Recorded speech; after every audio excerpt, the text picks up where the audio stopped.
Le moteur d'animation de Smod va vous permettre d'animer des éléments sans avoir à passer par des timelines ni des clés d'animation.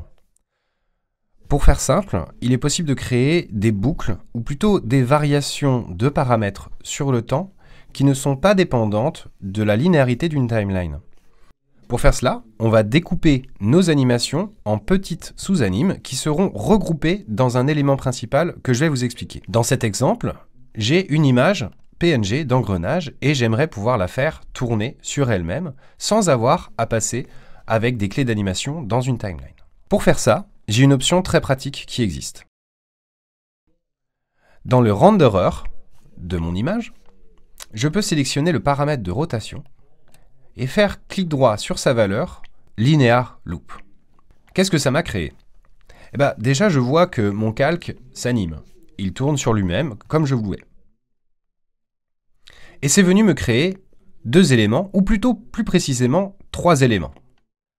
Ça m'a créé une animation banque, suivie ici de cet élément, qui est très important à connaître, qui est une animation queue. Cette animation queue, elle est découpée en 2 sous-catégories de paramètres. Le général, qui contient plus précisément son player, c'est-à-dire c'est à cet endroit-là que je vais pouvoir faire pause, play, ou venir changer la durée de ma queue. Je peux aussi avoir la main sur la vitesse, ici, avec ce petit multiplicateur qui me permet d'aller plus lentement. La deuxième catégorie, c'est sa fonction.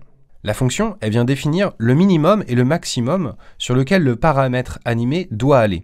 C'est-à-dire que ici, j'ai minimum 0 degré, 0 tour, maximum 0 degré, 1 tour. Elle vient aussi définir sa période en secondes, ici 3 secondes. Ce qui veut dire que si je suis en vitesse 1, en 3 secondes, mon paramètre de rotation fait 1 tour. Cela définit donc une incrémentation sous une certaine méthode en 3 secondes de mon paramètre de rotation. Cette méthode d'incrémentation, elle est définie par la forme de ma fonction. Ici, c'est une forme linéaire, donc j'observe un mouvement linéaire. Mais si je change la forme en la mettant en exponentielle, l'animation est complètement différente. Il est possible de créer des animations de ce type sur à peu près tous les paramètres. Si je retourne sélectionner mon engrenage et que je sélectionne par exemple la position en X, alors je vais aussi pouvoir faire clic droit dessus pour créer une linear loop.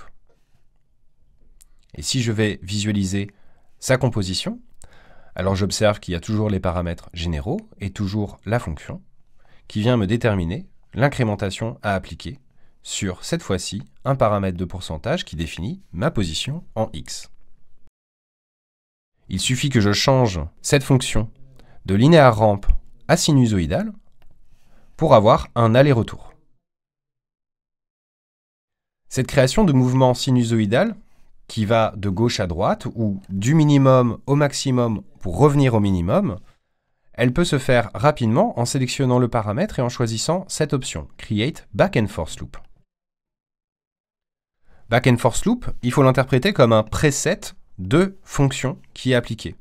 À la place d'avoir par défaut une fonction linéaire, j'ai une fonction sinusoïdale.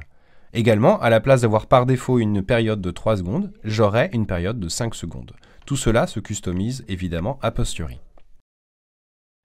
Si on se penche un petit peu plus sur l'architecture qui est créée ici, on se rend compte que mon animation banque regroupe toutes les animations qui sont maintenant créées. Et cette animation, si elle est désactivée, arrête de s'appliquer. Cet élément, avec un icône de cible, me montre les paramètres sur lesquels cette boucle agit. Ainsi, ici, je vois que cette boucle, qui fait évoluer un pourcentage de 0% à 100%, agit sur le paramètre gir.png position X.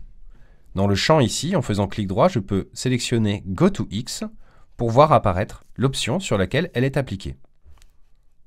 De la même manière, pour la rotation de l'engrenage, je peux faire clic droit sur le paramètre de rotation, Go to Rotation, pour pouvoir voir où est appliquée cette animation. Ainsi, si je déconnecte les targets, en les désactivant, les animations ne jouent plus. Elles ne sont plus transmises depuis la fonction vers le paramètre en question.